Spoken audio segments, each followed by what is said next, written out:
Hello everyone, I hope you all are perfectly fine and at the same time regular with your studies. Before I start with today's topic, let me remind you, please do like, share and subscribe the channel for all the latest updates. Whatever videos I am posting, every day I'll be posting one video regarding the NTA JRF content. So please be regular with the channel. In yesterday's video, we had discussed about business environment. Business environment क्या होता है, उसके different factors क्या हैं जो उसको effect करते हैं, इंटरनल एक्सटर्नल क्या है, माइक्रो और मैक्रो फैक्टर्स क्या है. ठीक है, ये सब चीज़ें हमने एनालाइज की थी. आज हम जो टॉपिक डिस्कस करेंगे वो है एनवायरमेंटल स्कैनिंग. ठीक है, तो let's start what environmental scanning is all about. As you can see the name itself, and scanning का मतलब क्या होता है, किसी चीज़ को एनालाइज करना, किसी चीज़ को असेस करना, that is all about scanning. तो एनवायरमेंटल स्कैनिंग में भी हम अपना जो बिजनेस एनवायरनमेंट है उसको असेस करते हैं, उसको एनालाइज करते हैं कि हमारी कहाँ पर वीकनेसेस हैं, कहाँ पर हमारी स्ट्रेंथ्स हैं, कौन सी ऑर्गेनाइजेशंस हमारे लिए थ्रेट्स हैं और कौन सी ऑर्गेनाइजेशंस हमारे लिए अपॉर्चुनिटीज़ बन सकती हैं. ठीक है, तो ये सारी चीज़ें हम एनालाइज करते हैं. उस एनालाइजेशन के प्रोसेस को हम एनवायरमेंटल स्कैनिंग बोलते हैं. ठीक है, जैसे कि आप स्क्रीन्स पे देख सकते हो, मैंने लिखा है इसका definition. The process by which organisations monitor their relevant environment to identify threats and opportunities affecting their business for taking strategic decisions. ठीक है, और हमें अपना एनवायरनमेंट क्यों एनालाइज करना है, क्योंकि हमें स्ट्रैटेजिक डिसीजंस लेने हैं. स्ट्रैटेजिक डिसीजंस नॉर्मल डिसीजन से अलग होते हैं. नॉर्मल जो डे टू डे बिजनेस के लिए आप डिसीजंस बनाते हो वो आप अपने आप को ध्यान में रख के बनाते हो. स्ट्रैटेजिक डिसीजंस जब आप बनाओगे तो अपने कंपेटिटर्स को ध्यान में रख के बनाओगे. ये डिफरेंस होता है basic normal day to day decisions का, रूटीन डिसीजंस में और स्ट्रैटेजिक डिसीजंस में. ठीक है, तो I just hope environmental scanning क्या है ये आपको क्लियर हो गया. आगे चलते हैं हम. Approaches to environmental scanning. Approaches क्या है एनवायरमेंटल स्कैनिंग की, यहाँ पे आप देख सकते हो 3 अप्रोचेस मैंने लिखी हैं. पहला है सिस्टमैटिक अप्रोच, दूसरा है एडहॉक अप्रोच एंड तीसरा इज प्रोसेस्ड फॉर्म अप्रोच. अब ये तीनों अप्रोचेस क्या है इन्हें हम समझ लेते हैं. सिस्टमैटिक मतलब, सिस्टमैटिक का सिंपल सा मतलब है कोई भी काम जो एक रूटीन बेसिस पे एक प्रॉपर ऑर्डर में सिस्टमैटिक वे में हो रहा है. ठीक है, तो ये अप्रोच भी उसी तरह से काम करता है. Information is collected systematically and continuously. ये छोटे छोटे कीवर्ड्स मैंने बना रखे जिससे आपको याद करने में आसानी रहेगी. ठीक है, तो आप जो भी इंफॉर्मेशन कलेक्ट करोगे वो एक सिस्टमैटिक बेसिस पे होगा और वो कंटिन्यूअस बेसिस पे होगा. अब ये इन्फॉर्मेशन आपको कलेक्ट क्यों करनी है, बट ऑब्वियस अपना एनवायरनमेंट असेस करने के लिए कि आपके पास ग्रोथ के चांसेस कहाँ कहाँ हैं. ठीक है, उसके बाद आता है हमारा एडहॉक अप्रोच. देखो जहाँ भी ये वर्ड एडहॉक होता है ना, उसको तुम सिंपल लैंग्वेज में ये समझ लो कि जब आपको नीड अराइज हो रही है तब आप वो काम कर रहे हो. जहाँ भी एडहॉक हो, चाहे वो एडहॉक कमिटी हो, एडहॉक अप्रोच हो या कुछ और, एनीथिंग, एडहॉक टास्क हो, जहाँ भी एडहॉक लग गया मतलब जहाँ पे आपको नीड अराइज हुई वहीं पर आप उस चीज़ को यूज़ कर रहे हो. ठीक है, तो एडहॉक अप्रोच में क्या आता है, special surveys and studies to deal with specific environmental issues. ठीक है, एक पर्टिकुलर इशू को डील करने के लिए जो सर्वे या स्टडी हम कंडक्ट करते हैं उसको हम एडहॉक अप्रोच कहते हैं. उसके बाद उस अप्रोच का माइट भी पॉसिबल कि एज सच कोई यूज़ ना रहे, वो शॉर्ट टर्म बेसिस के लिए हमारे लिए यूजफुल रहा हो, लेकिन अर्जेंट नीड थी हमें तो हमने उस चीज़ को एनालाइज किया और उसके सॉल्यूशंस फाइंड आउट किए हैं.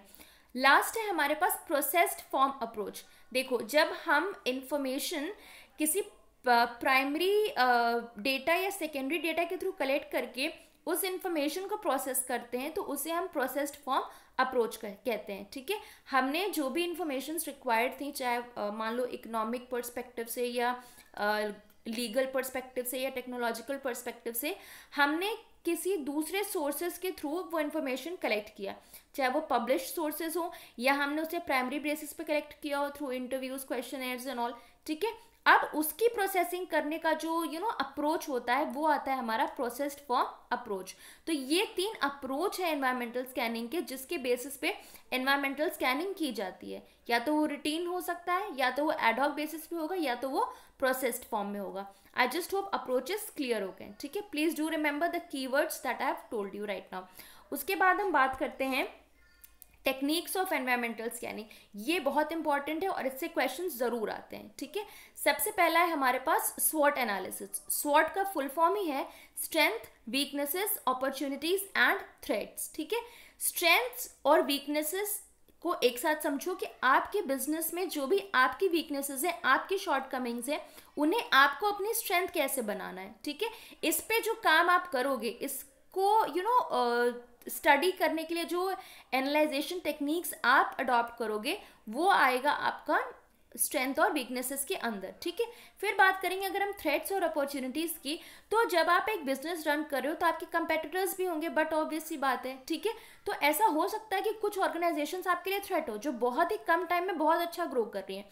अब उन थ्रेट्स को आपको अपॉर्चुनिटीज कैसे बनाना है, ये आपके बिजनेस पे और आपकी लॉजिकल डिसीजन मेकिंग पावर पे डिपेंड करता है। ठीक, तो यहाँ पे स्वॉट एनालिसिस में हम क्या समझते हैं कि हमें अपनी वीकनेसेस और थ्रेट्स को अच्छे से एनालाइज करके उन्हें स्ट्रेंथ्स और अपॉर्चुनिटीज में टर्न कर लेना है। ठीक है, ये हो गया हमारा स्वॉट एनालिसिस। फिर आते हैं हम पेस्टल एनालिसिस पे। प्रीवियस वीडियो में मैंने आपको एक शॉर्ट फॉर्म बताया था मैक्रो फैक्टर्स लर्न करने का, पेस्टल।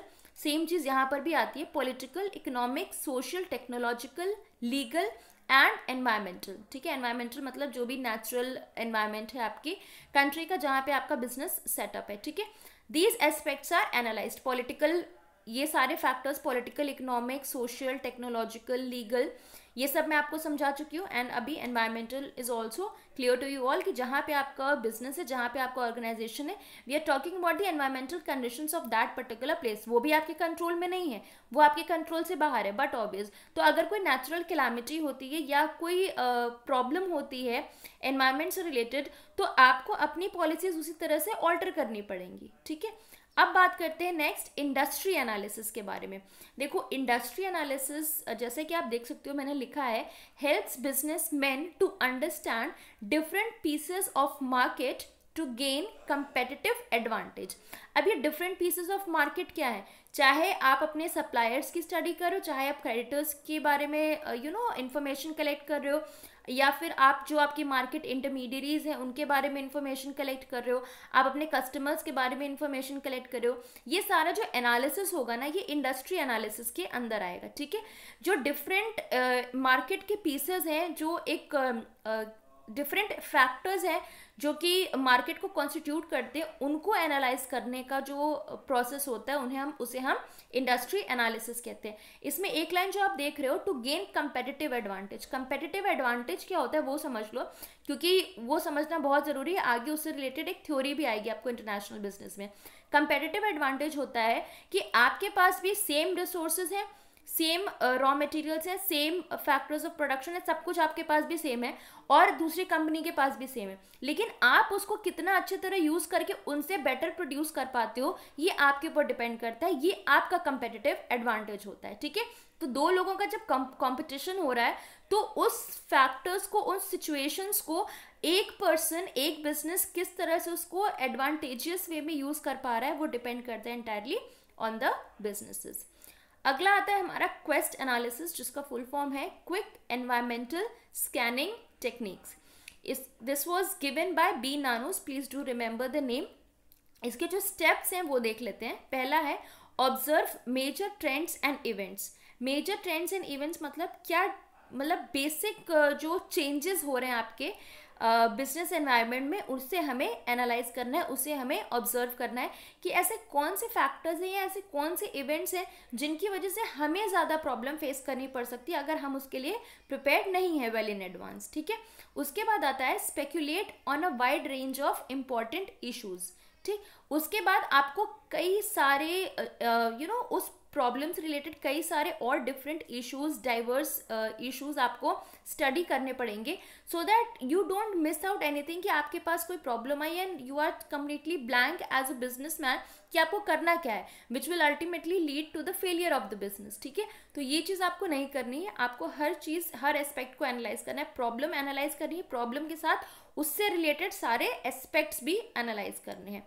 थर्ड आता है हमारा प्रिपेयर समरी रिपोर्ट। हम एक रिपोर्ट प्रिपेयर करेंगे उस बेसिस पे कि वो प्रॉब्लम से उस प्रॉब्लम को फेस अगर हम अच्छे से कर सकते हैं तो क्या क्या बेनिफिट्स हम ड्रॉ कर पाएंगे, और अगर हम उस प्रॉब्लम को ओवरकम नहीं कर पाए तो क्या क्या कॉन्सिक्वेंसेज हमें फेस करने पड़ेंगे. This will be including the report prepared by the businessman. और लास्ट है हमारा आइडेंटिफाई फीजिबल स्ट्रैटेजीज. इन प्रॉब्लम्स को टैकल करने के लिए ऐसी स्ट्रैटेजीज बनानी है जो फीजिबल हो, जो कि अचीवेबल हो. ये नहीं कि आपने कुछ भी सेट कर दिया, भले वो आपके एम्प्लॉयज़, आपका ऑर्गेनाइजेशन अचीव ना कर पाए, बस आपने सेट कर दिया यूं ही हवा में. नहीं, जो चीज़ फीजिबल है, जो चीज़ प्रैक्टिकली पॉसिबल है, आपको वही सेट करना है. ठीक है, अगली स्ट्रैटेजी की बात करते हैं, कंपेटिटर्स एनालिसिस. देखो सबसे इंपॉर्टेंट यही आता है कि कंपेटिटर्स को हमें एनालाइज करना है. ठीक है, अगर आपने अपने कंपेटिटर्स को समझ लिया तो समझ लो आप मार्केट में आपके पास विन विन सिचुएशन है. क्योंकि एक बार आपको कंपेटिटर की स्ट्रैटेजी समझ में आ गई कि वो क्या स्ट्रैटेजीज ले रहे हैं, वो क्या स्टेप्स ले रहे हैं किसी एक पर्टिकुलर प्रॉब्लम में, तो आपके लिए फिर ये इजी हो जाता है समझना कि आपको क्या स्टेप लेना है कि आप उनसे बेटर परफॉर्म कर पाओ. ठीक है, अगर हम कंपेटिटर्स एनालिसिस की बात करें तो this is the identification of forces affecting competitive dynamics. It was given by Michael Potter. इसका नाम, ये जो इसके प्रोपाउंडर है उनका नाम जरूर याद रखना, Michael Potter. It is a 5 forces model consisting of the following elements. Item 1 being central. सबसे इंपॉर्टेंट जो इसमें एलिमेंट है वो है आइटम 1, और वो है न्यू मार्केट एंट्रेंस. जितनी भी वेल एस्टैब्लिश्ड बिजनेसेस होती हैं, इट ऑफन हैपन्स कि कोई एक नया ऑर्गेनाइजेशन या कोई नया बिजनेस मार्केट में आया, अगर वो उसे ओवरलुक कर जाती हैं तो that can be a problematic situation for the businesses who have already attained a higher position in the market. Why? Because you don't know कि वो जो नया एंट्रेंट आया है मार्केट में उसकी क्या कैपेबिलिटीज हैं, उसका क्या कैलिबर है, वो कहाँ तक अपना बिजनेस लेकर जा सकता है. ठीक है, तो यहाँ पर ये बहुत इंपॉर्टेंट हो जाता है कि जितने भी नए एंट्रेंट्स आ रहे हैं मार्केट में, जितनी भी नई इंडस्ट्रीज आ रही, नई ऑर्गेनाइजेशंस आ रही हैं, उनके बारे में भी हमें स्टडी करना है, इनको भी हमें अच्छे से एनालाइज करना है. उसके बाद आता है बार्गेनिंग पावर ऑफ बायर्स. आप प्रोडक्ट्स बना रहे हो तो अल्टीमेटली आप उसको किसी ना किसी को सेल करोगे. वो पर्सन आपके लिए कौन हुआ? बायर हुआ.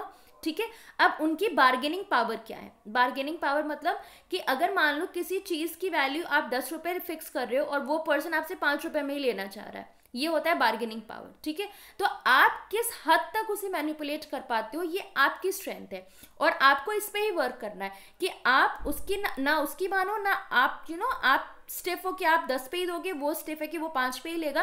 तो एक कहते हैं कि एक नेगोशिएशन हमें एस्टैब्लिश करना पड़ेगा कि दोनों जो कॉन्फ्लिक्ट है वो रिजॉल्व हो जाए.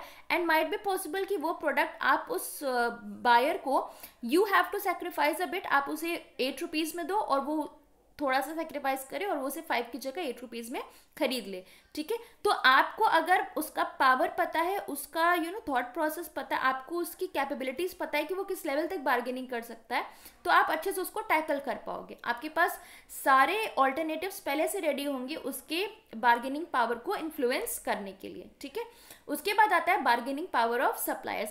सेम चीज़ यहाँ पे होती है, जब हम प्रोडक्ट्स मैन्युफैक्चर कर रहे हैं तो हम कहीं ना कहीं से तो सप्लायर्स से एंगेज होंगे ही, हम कहीं ना कहीं से रॉ मटेरियल्स प्रोक्योर कर रहे होंगे. ठीक है, तो यहाँ पर हम क्या कर रहे हैं कि सप्लायर्स के बार्गेनिंग पावर को असेस कर रहे हैं कि मान लो कि जैसे सेम चीज़ हुई कि अगर हम किसी के लिए बायर होते हैं या कोई हमारे लिए बायर होता है तो दोनों सिचुएशंस अलग हो जाती हैं. जब हम खुद बायर होते हैं तो हम कम से कम प्राइस पे लेना चाहते हैं, बट अगर कोई दूसरा हमारे लिए बायर हो तो हम ज़्यादा से ज़्यादा प्राइस पर देना चाहते हैं. तो दोनों चीज़ें एनालाइज करके ही हम बेटर ये दोनों बार्गेनिंग पावर्स को हम एनालाइज कर सकते हैं कि हमारी क्या कैपेबिलिटी है, हम कहाँ तक सैक्रिफाइस कर सकते हैं. ठीक है, उसके बाद फोर्थ आता है कंपेटिटिव राइवलरी. मार्केट में जो ऑर्गेनाइजेशंस पहले से हैं उनके बीच में ऐसी कौन सी प्रोमिनेंट इंडस्ट्रीज या ऑर्गेनाइजेशंस हैं जिनमें कट थ्रोट कॉम्पिटिशन है. ठीक है, इस सिचुएशन में आपको कैसे सर्वाइव करना है, इसका एनालिसिस होगा कंपेटिटिव राइवलरी का पॉइंट. ठीक है, कि ऑर्गेनाइजेशंस किस लेवल तक जा सकती हैं कंपटीशन में बीट करने के लिए. और लास्ट आता है इसका प्रोडक्ट एंड टेक्नोलॉजी डेवलपमेंट. आप जो प्रोडक्ट मैन्युफैक्चर कर रहे हो, माइट बी पॉसिबल कि बाकी ऑर्गेनाइजेशंस या कंपनीज भी वही प्रोडक्ट मैन्युफैक्चर कर रही होंगी. अब कैसा टेक्नोलॉजिकल अपग्रेडेशन, कैसा डेवलपमेंट वो यूज़ कर रही हैं, you also have to keep that in mind and use the same accordingly. क्योंकि अगर आपके प्रोडक्ट्स टेक्नोलॉजिकली एडवांस नहीं होंगे और कोई और organisation technologically advance products market में सेल कर रहा है, तो आई डोंट थिंक कि आपका प्रोडक्ट कोई लेना चाहेगा. ठीक है. So this is all about competitors analysis, जहाँ पे हमारा मेन फोकस है अपने कंपेटिटर्स को एनालाइज करना, चाहे वो इन 5 फोर्सेस में से कोई भी एक फोर्स हो. उसके बाद आता है हमारे पास last technique, that is the techniques given by William F Glueck. ठीक है. This is also another important technique. इन्होंने जो टेक्निक दी थी उनमें ये 4 स्टेप्स हैं. पहला है वर्बल एंड रिटन इन्फॉर्मेशन. जो भी इन्फॉर्मेशन आपको कहीं से सुनकर मिली है या कहीं किसी पब्लिश्ड सोर्स से मिली है, उसको आपको अक्वायर करना है, उस इंफॉर्मेशन को आपको कलेक्ट करना है. दूसरा है इनका स्टेप सर्च एंड स्कैनिंग. अब वो इन्फॉर्मेशन कलेक्ट करने के बाद आपको सर्च करना है और उसे स्कैन करना है, मतलब उसे एनालाइज करना है कि वो इन्फॉर्मेशन मतलब किस कॉन्टेक्स्ट में है, किस हद तक रेलेवेंट है, आपके लिए कितनी बेनिफिशियल है. उसके बाद आता है स्पाइंग. स्पाइंग का मतलब क्या होता है? सिंपल जासूसी करना है. ठीक है. तो स्पाइंग में आपको क्या करना है कि आपको उन इंफॉर्मेशंस की, उस पीस ऑफ इंफॉर्मेशन की ऑथेंटिसिटी टेस्ट करनी है through any of the sources. ठीक है. अब अगर आपको किसी ऑर्गेनाइजेशन के बारे में कुछ पता चला है कि उन्होंने ये पर्टिकुलर स्ट्रैटेजी अडॉप्ट की तो उन्हें इतना प्रॉफिट हुआ, तो इसके लिए आपको ये चीज़ एक्चुअली असेस करनी पड़ेगी through any of your sources कि ये जो फैक्टर आपके पास आया है, ये जो इन्फॉर्मेशन आपके पास आया है, ये कितना रेलिवेंट है. और लास्ट है forecasting and formal analysis, formal studies. ठीक है. फोरकास्टिंग एंड फॉर्मल स्टडीज़ में जो भी असेसमेंट हमने किया, जो भी एनालिसिस हमने किया, उसके बेसिस पे हम एक स्ट्रैटेजी डिवाइस करेंगे, जो कि हम एक प्लान डिवाइस करेंगे, जिसको हम कह सकते हैं कि हमने एक प्लान फोरकास्ट किया, एक सोल्यूशन फोरकास्ट किया, और उसी के बेसिस पे हमारी फॉर्मल स्टडीज़ होंगी. ठीक है. तो आई जस्ट होप कि टेक्निक्स और एनवायरमेंटल स्कैनिंग क्लियर हो गया. I'll be uploading the next video tomorrow, so please be regular with the channel. Again a reminder, please do like, share and subscribe the channel for not